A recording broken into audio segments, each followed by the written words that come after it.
Esteban abandonou o Instituto Audiovisual o ano pasado. O ambiente, segundo relata, era insostible, tanto que el preferiu renunciar á interinidade da que gozaba ali.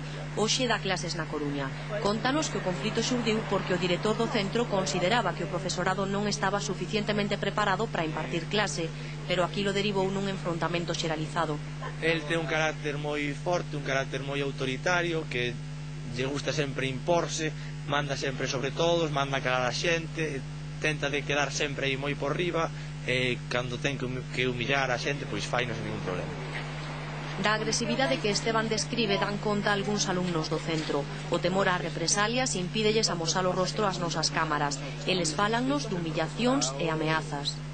Cando entrou na clase, o director mostraba claros síntomas de embriaguez, facendo aspavientos, con unha fala bastante intelixible. Despois disso reclamounos a varios no seu despacho, todo eso con actitude chulesca e violenta en todos os sentidos. Fontes da Consellería de Educación aseguraron que están elaborando un informe reservado sobre un incidente entre o director e un docente para esclarecer o acontecido.